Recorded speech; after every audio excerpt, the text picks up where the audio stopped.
Estamos en el Evangelio según San Mateo, capítulo número 24, que dice: cuando Jesús salió del templo y se iba, se acercaron sus discípulos para mostrarle los edificios del templo.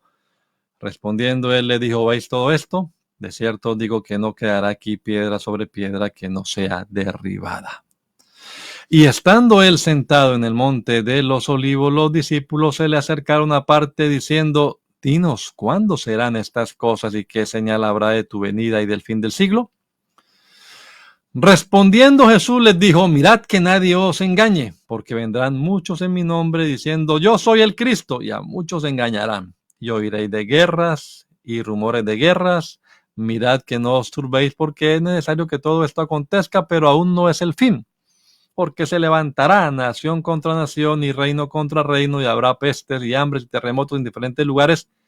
Y todo esto será principio de dolores. Vamos a dejar hasta allí la lectura. Vamos a enfocarnos hoy, si lo permite el Señor, en estos versículos del 4 al 8 del capítulo 24 del Evangelio según San Mateo. Bendito Dios, aquí estamos delante de tu presencia y esperamos que hoy, Señor, hables a nuestra vida.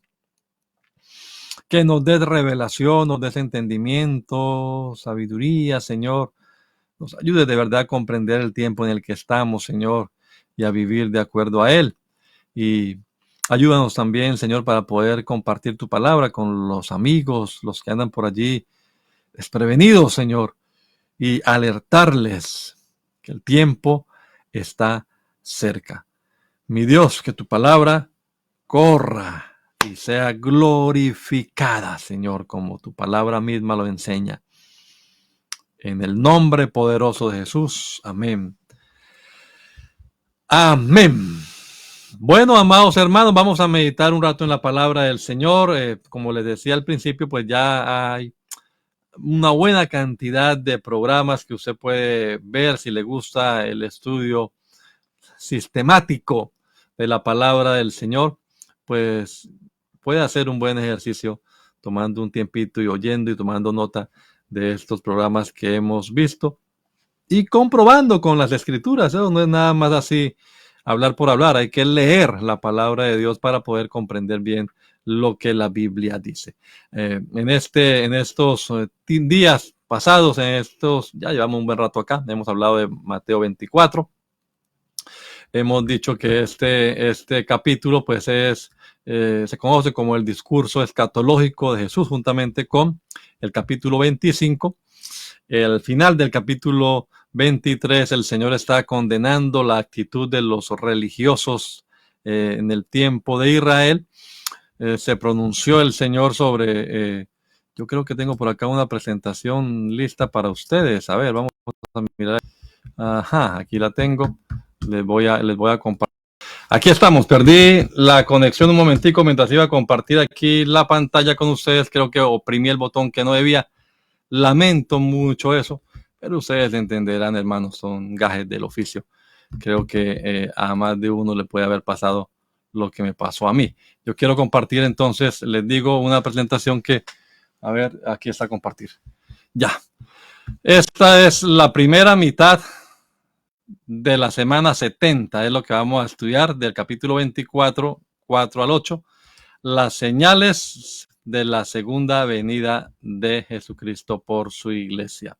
Y entonces estamos ubicados ahí en el capítulo 24, que como les decía, pues el Señor está condenando la actitud de los religiosos allí en el pueblo de Israel. Se lamenta por la situación de Jerusalén, que no supo el tiempo de su visitación, no lo reconoció, y está advirtiendo acerca de un inminente juicio que vendría en el año 70. Se cumplió, como hemos repasado con el contexto en el que se habla de esto en el Evangelio según San Lucas. Y ahora nos vamos a meter entonces a los tiempos de la segunda venida de Cristo. Es una de las porciones más amplias de la palabra, capítulo 24 y 25.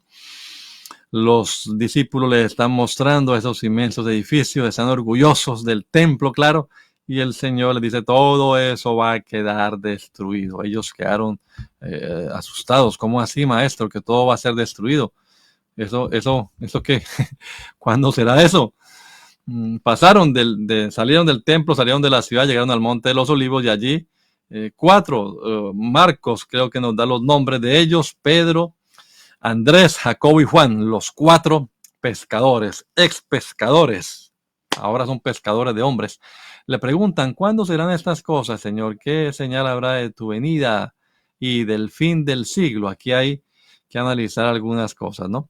Las preguntas de los discípulos, entonces, ¿cuándo sucederán estas cosas? ¿Cuándo se caerá piedra sobre piedra? ¿Cuándo será destruido el templo? ¿Cuándo será destruida la ciudad?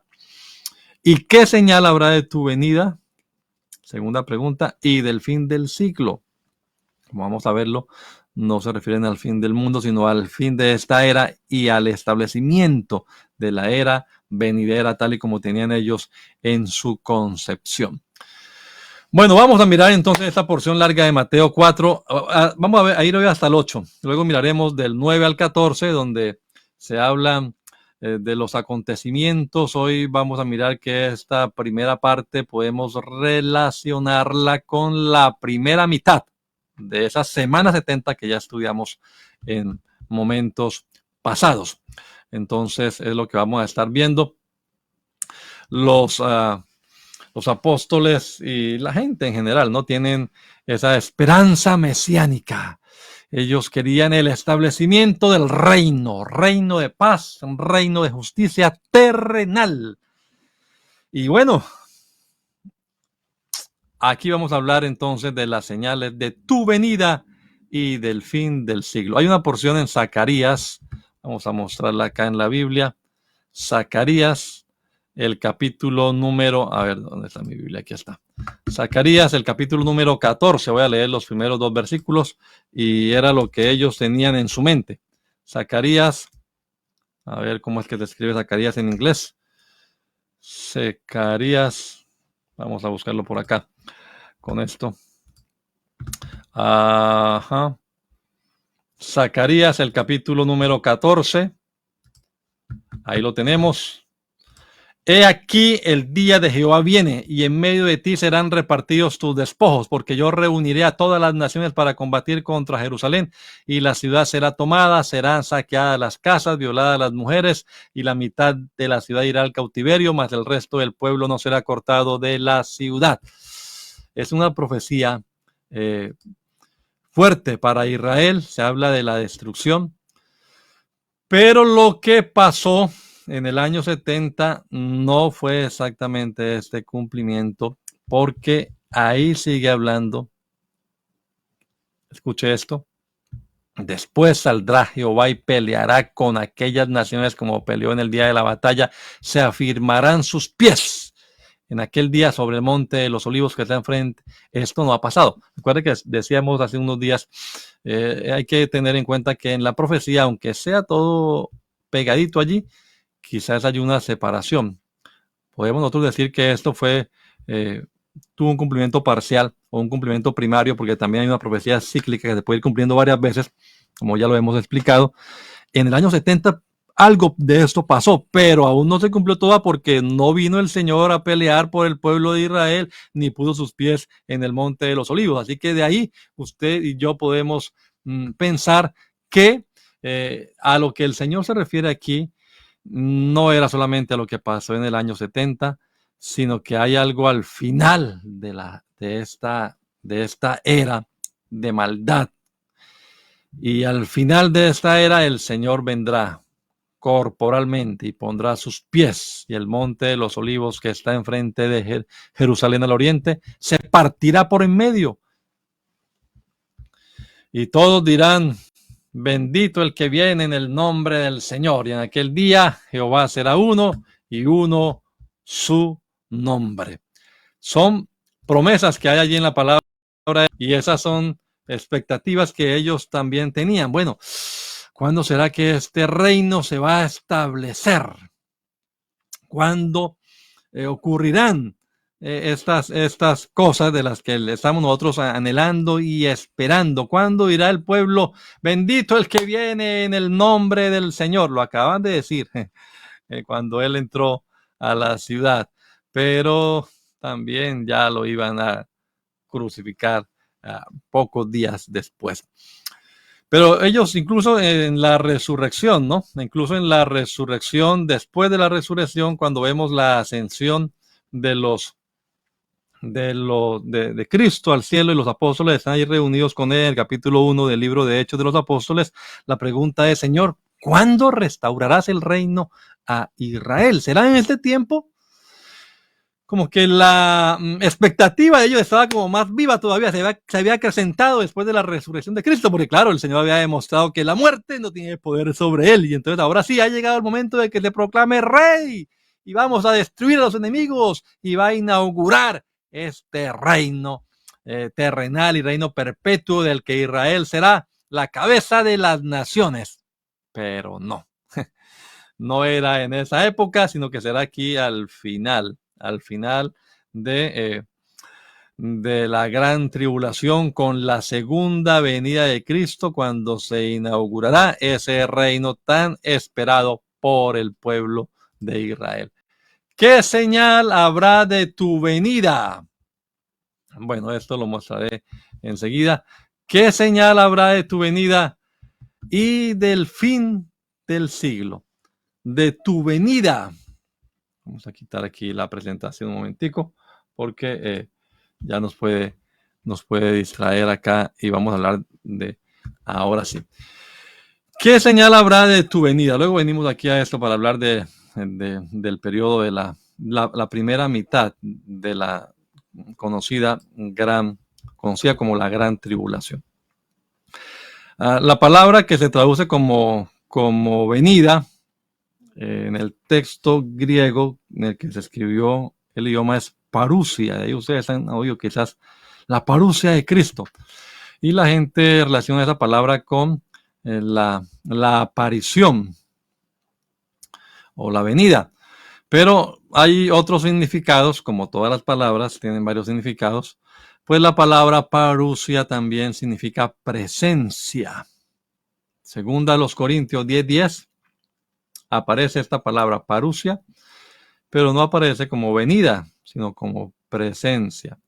Las cartas, dicen los hermanos en Corinto, hablando de Pablo, son duras y fuertes, pero su presencia corporal es débil, ¿no? Y su discurso despreciable. Así trataban los hermanos a Pablo, imagínense, los hermanos en Corinto. Pero lo que quiero decir es que la palabra parusia se traduce ahí como su presencia, su parusia. Esa palabra también se usaba para significar la llegada de una persona de alto rango, especialmente si era un rey o era un emperador. Los judíos la habían usado para explicar las apariciones de Dios en la historia de la humanidad. Y por supuesto que esa palabra también se usa para referirse a esa manifestación gloriosa de nuestro gran Dios y Salvador Jesucristo. ¿Qué señales habrán de tu manifestación gloriosa? Y del fin del siglo. El fin del siglo. El fin del siglo no es el fin del mundo. El fin del siglo para ellos era el fin de esta era de pecado, de rebelión, de necedad, el juicio divino, pero también el inicio de un periodo de paz, un reino, el reino davídico prometido, el pacto davídico, el cumplimiento de ese pacto, un Mesías que reinaría o reinará más bien perpetuamente. Su reino no tendrá fin. El fin del siglo. La palabra que se usa allí en el texto griego es la palabra ainos. Ainos. Esa palabra significa, también puede significar era. periodo de tiempo más bien, no mundo como tal. Aunque en Mateo 28, por ejemplo, Mateo 28, 20, que dice, enseñándoles que guarden todas las cosas que os he mandado, y aquí yo estoy con vosotros todos los días hasta el fin del mundo. Ahí también aparece la palabra oignos, pero la han traducido como mundo, pero realmente significa hasta el fin de la era, hasta el fin de esta era de pecado, de maldad, hasta que se comience a establecer el reino milenial. Entonces, es de eso de lo que están hablando allí. Esa expresión fin del siglo también la usó el Señor, por ejemplo, en Mateo capítulo número 13, cuando habla en las parábolas del trigo y la cizaña, la parábola de la red, ¿no? Que recoge mucha clase de peces, pero que al final entonces son separados los peces y al final se separa el trigo de la cizaña. Y es en ese momento en el que se establece el reino milenial. Así que esas son las preguntas que tienen los discípulos y el Señor pues les da las respuestas. La destrucción de Jerusalén en el año 70 la estudiamos hace unos días, mirándolo más que todo en el contexto de Lucas. Lucas parece responder, ¿cuándo serán estas cosas? Y Mateo, ¿y qué señal habrá de tu venida y del fin del siglo? Bueno, entonces es un tiempo de tribulación. Ahora sí, le voy a mostrar aquí la presentación para que los que puedan verla, pues tengan un poquito más de no solamente oye, sino que va viendo, va leyendo también y va escuchando la palabra de Dios. El tiempo de la tribulación. Entonces, del 4 al 8. Mirad que nadie os engañe, porque vendrán muchos en mi nombre diciendo, yo soy el Cristo, y a muchos engañarán, y oiréis de guerras, rumores de guerras. Mirad que no os turbéis, porque es necesario que todo esto acontezca, pero aún no es el fin. Se levantará nación contra nación, reino contra reino, habrá pestes, hambres, terremotos en diferentes lugares. Todo eso será principio de dolores. Ahí terminaremos, en el principio de dolores. Algunos preguntan, hermano, ¿qué tanto principio de dolores tenemos que pasar nosotros? Pues de una vez le digo, la respuesta es ninguna, porque nosotros creemos que la iglesia será arrebatada antes de la gran tribulación. Y si esto es principio de dolores, la iglesia no va a estar allí. La iglesia ya ha sido recogida antes de que se manifieste el anticristo, el hombre de pecado.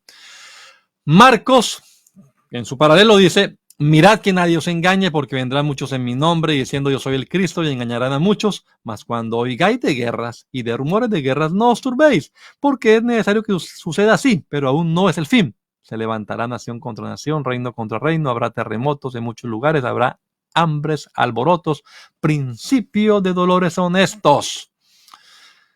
Y también Lucas 21, que ya lo estudiamos. Mirad que nadie os engañe, vendrán muchos en mi nombre, diciendo yo soy el Cristo, y también el tiempo está cerca, mas no vayáis en pos de ellos. Cuando oigáis de guerras y de sediciones, no os alarméis, porque es necesario que estas cosas acontezcan primero, pero el fin no será inmediatamente. Y entonces les dijo, se levantará nación contra nación, reino contra reino, habrá grandes terremotos en diferentes lugares, hambres, pestilencias, habrá terror y grandes señales en el cielo. Esos son los paralelos de Mateo en Marcos y en Lucas. Bien, hagamos entonces un análisis. Vamos a ir despacio, hermano, como me gusta a mí mirarlo, respecto a esta panorámica. Y vamos a hacerlo con respeto también, porque es la palabra de Dios. Respeto por la palabra, no añadiendo, sino, vea, vamos a ver qué es lo que el Señor ha querido revelar, qué es lo que el Señor ha querido mostrar. Una panorámica breve, así, una panorámica. No hay detalles acá y a veces la gente quiere sacar los detalles. Hay un principio hermenéutico que dice, donde la Biblia habla, yo hablo. Donde la Biblia calla, yo callo. Así que aquí se refiere a las señales, algunas señales que acontecerán previas a la venida del Señor Jesucristo a esta tierra con su iglesia. Entonces, es una revelación que da nuestro Señor, son palabras suyas y este discurso pues se ha prestado para muchas interpretaciones, como vamos a verlo ahora, hay muchas perspectivas teológicas, escatológicas y eso genera pues un montón de interpretaciones. Pero no es tan difícil de entender si lo miramos nosotros no con ojos enigmáticos de qué será lo que quiere decir esto y sacando significados ocultos, sino lo miramos más bien tratando de interpretarlo de manera sencilla y literal, lo más directa que sea posible. La interpretación más sencilla, esa es con la que nos debemos quedar y no complicar las cosas allí con significados elaborados. No, vamos a tratar de usar el método que recomendamos, además de interpretación, que es el método histórico-gramatical, o también conocido como el método literal. Entonces, el Señor Jesucristo comienza a describir los acontecimientos previos a su venida. Y este periodo tiene que ver con esa primera mitad, entonces, estos versículos de ese periodo conocido como la Gran Tribulación, que veíamos también la vez pasada, es la semana 70. Entonces vamos a hablar de la primera mitad de esa semana 70 del libro de Daniel. La mitad del periodo de 7 años que precederá a la segunda venida de Cristo. Y vamos a ver que tiene alguna similitud con lo que habla también el libro de Apocalipsis. De ahí yo quiero mirar la palabra de Dios también y compartirla con ustedes. Pero antes voy a hacer un paréntesis aquí. Y el paréntesis que voy a hacer lo hago para explicar que hay diversas posiciones. Yo hoy aquí ya he hablado un poquito acerca de eso, pero de todas maneras quiero recordarlo. Hay diversas posiciones respecto a lo que acontecerá al final. Y nuestra posición general, en términos generales, porque hay sus excepciones, hay hermanos nuestros que creen que la iglesia pasará por la gran tribulación o que llegará a pasar hasta la mitad de la tribulación. Eso es respetable. Pero la mayoría, el consenso general de la Iglesia Pentecostal Unida Latinoamericana, creemos que la iglesia no pasará por la gran tribulación. Es decir, tenemos una postura pretribulacional. La iglesia será recogida antes que empiece este periodo. Esa es una postura.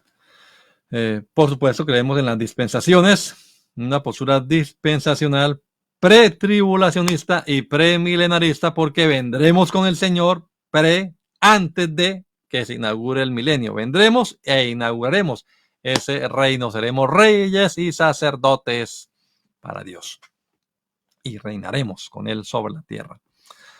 Promesas que tenemos nosotros. Esa es la postura que en mi presentación acá, y lo he hecho y lo he explicado, es la que presento. No soy amilenarista. Los amilenaristas, ellos dicen que pues que no habrá arrebatamiento de la iglesia, eso no tendrá lugar, y tampoco habrá un conocido reino milenial, pero se llaman amilenaristas. Ellos niegan que habrá un arrebatamiento y un milenio. Otros, como les decía, ellos creen que la iglesia pasará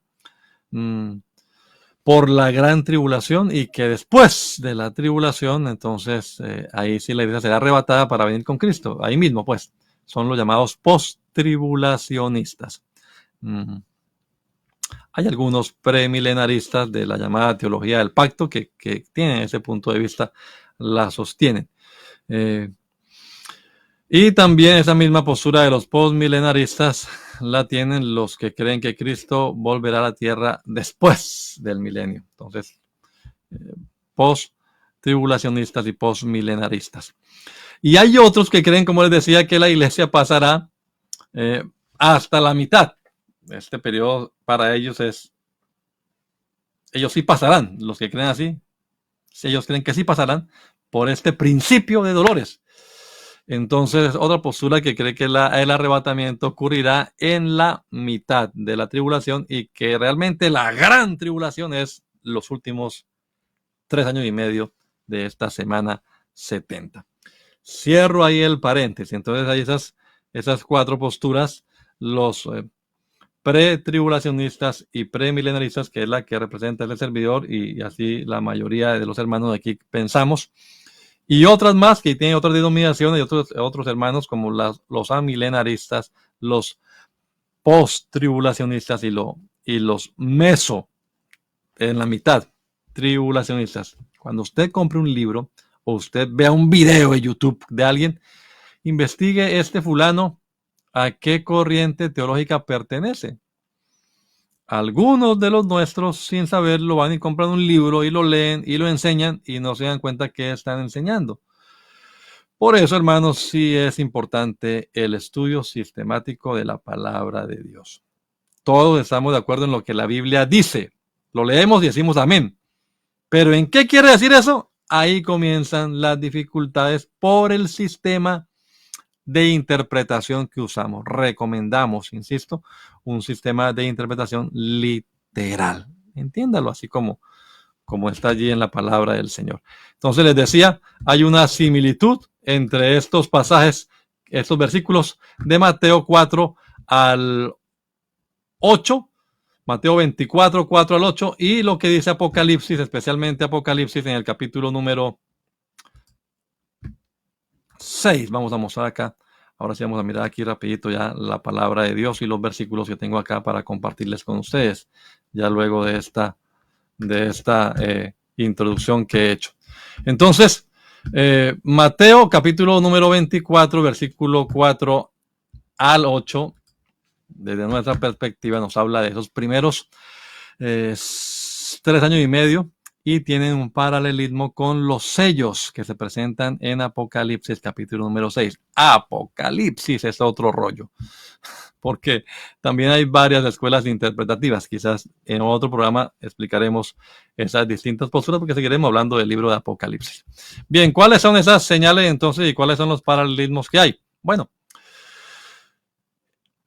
habrán algunos, vendrán muchos en mi nombre diciendo yo soy el Cristo y a muchos se engañarán. Bien, quienes interpretan la Biblia a la luz de los acontecimientos mundiales, los que andan pendientes de las noticias y los periódicos para interpretar la Biblia a la luz de esos acontecimientos, siempre se llevarán decepciones. De eso hay casos por montones para mostrar. Lo más importante es interpretar los acontecimientos a la luz de la palabra de Dios y no a la inversa. Estos falsos cristos tienen que ver con lo que dice Apocalipsis. Voy a mostrar acá de una vez Apocalipsis capítulo número 6 para que miremos las similitudes que hay. Apocalipsis es el libro de Revelaciones en inglés, capítulo número 6. Vi al Cordero, abrió uno de los sellos y oí a uno de los 4 seres vivientes decir con voz de trueno, ven y mira. Y miré, y aquí un caballo blanco y el que lo montaba tenía un arco y le fue dada una corona y salió venciendo y para vencer. Eso es lo primero. Este es el anticristo, falsos cristos. Y oiréis además, dice Mateo también, oiréis de guerras y rumores. Bueno, ahí está. Yo creo que no hace, ¿qué le digo? No es necesario pues argumentar mucho con esto de las guerras, rumores de guerras. Mirad que no os turbéis, porque es necesario que todo esto acontezca, pero aún no es el fin. Se levantará nación contra nación, reino contra reino. Violencia a nivel mundial, hermanos.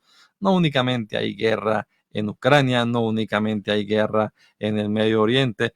Hay conflictos y violencia a nivel mundial. No hay paz para los malos, dijo Jehová. Isaías 48, 22. Guerras y rumores de guerras. Apocalipsis sigue diciendo en el capítulo número 6, el versículo 3, cuando abrió el segundo sello, Oí al ser viviente que decía, ven y mira, y salió un caballo bermejo, y al que lo montaba le fue dado poder de quitar de la tierra la paz, y que se matasen unos a otros, y se le dio una gran espada. Se levantarán recíprocamente una nación contra otra, violencia a escala mundial.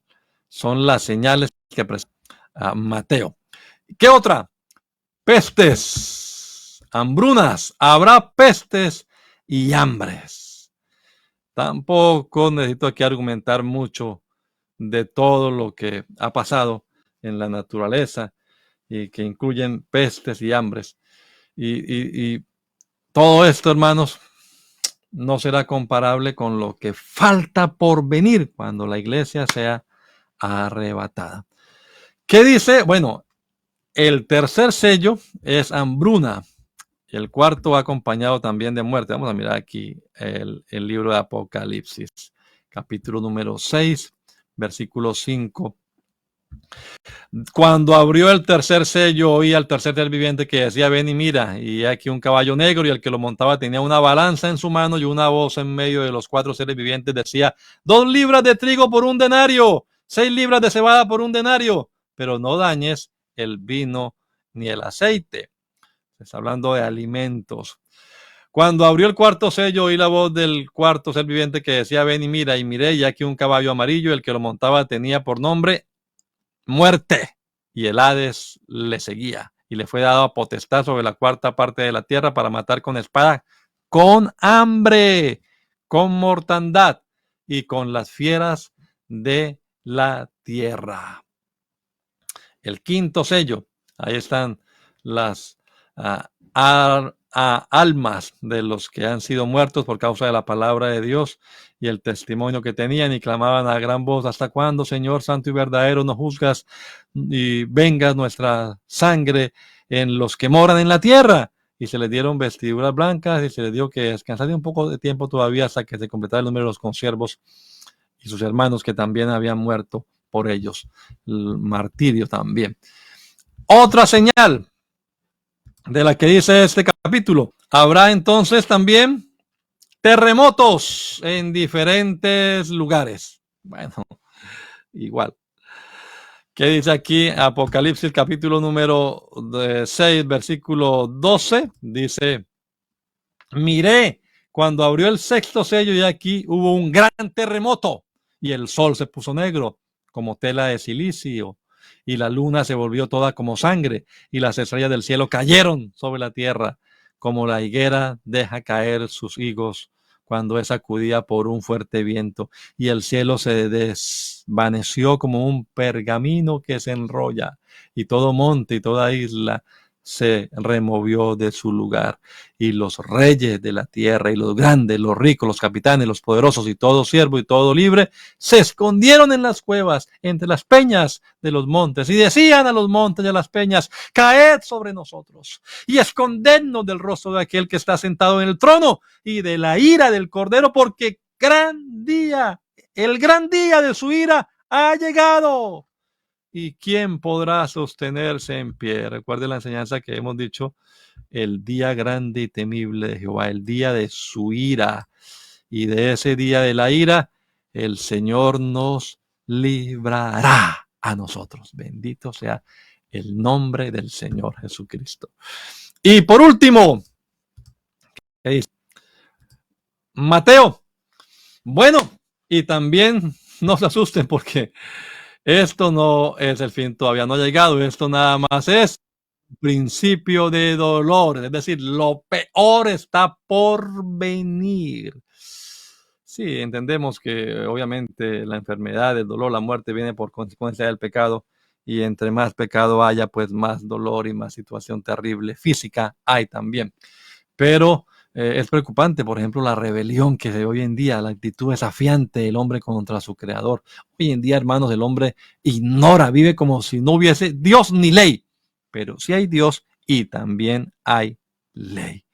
Pero el ser humano en general, el mundo, trata las cosas de Dios con una indiferencia que es, ¿qué le digo?, alarmante, preocupante. Principio de dolores, dice acá. Hay algunos ejemplos de algunas citas del Antiguo Testamento en Miqueas, en Isaías, que habla de los dolores como la mujer encinta. También vamos a mirar este versículo acá, en primera a los Tesalonicenses, el capítulo número 5. Ese lo hemos leído varias veces. Primera a los Tesalonicenses, el capítulo número 5. Dice el versículo número 3. Que cuando digan paz y seguridad, vendrá sobre ellos destrucción repentina como los dolores a la mujer encinta y no escaparán. Esto está hablando después del arrebatamiento. Nosotros fuimos arrebatados aquí en el capítulo número 4. Al final, seremos arrebatados juntamente con ellos para recibir al Señor en el aire y así estaremos siempre con el Señor. Alentémonos unos a otros con estas palabras. Y los tiempos y las ocasiones, ay hermano, el día del Señor grande y temible vendrá. Y cuando digan paz y seguridad, el tratado de paz que van a firmar, vendrá sobre ellos destrucción repentina como los dolores de la mujer encinta y no escaparán. Pero no es, apenas estamos en la mitad, faltan todavía unos 3 años y medio más de terrible sufrimiento.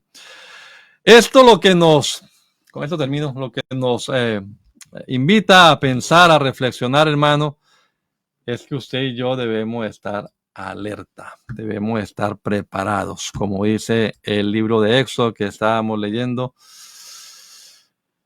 la semana pasada, o esta semana terminamos de leer Éxodo. Debemos estar ceñidos nuestros lomos, debemos estar con el calzado puesto, listos para salir, porque el tiempo se ha cumplido. Así que, estimados hermanos, yo sé que usted dirá, pero hermano, guerras, ¿cuántas? Hambres, ¿cuántas? Terremotos, situaciones de hambruna, imagínese. Bueno, y todavía no se da cuenta usted que debe prepararse. El que en cualquier momento de la historia, de aquí para atrás, en cualquier momento de la historia, los hermanos hayan percibido que el tiempo de la venida del Señor, el recogimiento de su iglesia está cerca, no quiere decir que no vaya a pasar. Quiere decir que usted y yo debemos estar mucho más preparados ahora que en días y años anteriores, porque el Señor ha prolongado en su paciencia este día de la gracia. Pero entre su primera venida como siervo sufriente y entre su segunda venida como rey triunfante, hay un periodo que ya se ha alargado por más de 2000 años, que es el periodo de la gracia, el periodo de la iglesia, pero que está a punto de cerrarse. No estamos esperando otras señales, esas son para el tiempo de la persecución, el tiempo de Israel. Nosotros nos vamos de aquí antes, entonces debemos estar preparados, ¿sí o no? Pues por supuesto que sí. Estemos alerta porque el que ha de venir vendrá y no tardará. Usted y yo debemos estar como cristianos, como con la iglesia hablo, debemos estar listos, apercibidos para recibir al Señor en el aire y así estaremos para siempre con el Señor. Este mundo sufrirá esta terrible tribulación que hemos hablado y lo que veremos, porque lo que viene es peor. Y usted, estimado amigo, yo le invito, hombre, arrepiéntase, crea en Jesucristo, obedezca su palabra, bautícese en agua en el nombre de Jesús para perdón de los pecados.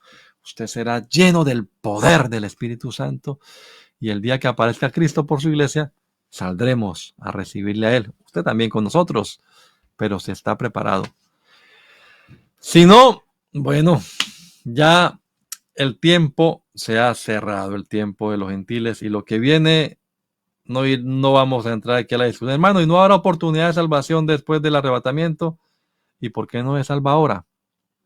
No pregunte por eso, más bien pregunte qué debo hacer para ser salvo ahora. Y le diremos, como dijo Pedro, arrepiéntase, bautícese en el nombre de Jesucristo para perdón de sus pecados y usted podrá recibir el don del Espíritu Santo también. Ayer hablábamos con el hermano Alonso Galindo vía telefónica y él estaba diciendo, nosotros los pastores, predicadores, tenemos una gran responsabilidad. Cuando le negamos el bautismo a alguien, le estamos reteniendo sus pecados. Por alguna causa, decía el hermano Alonso, yo me he visto obligado a negarle el bautismo a alguien. Estoy reteniéndole sus pecados. A quien se los retuviere, les serán retenidos, pero a los que los perdonaren, les serán perdonados. El bautismo en agua en el nombre de Jesús sigue siendo para perdón de los pecados. Y en ese perdón de pecados tenemos nosotros vida. No se demore tanto, bautícese en el nombre de Jesús y reciba perdón de pecados por su nombre.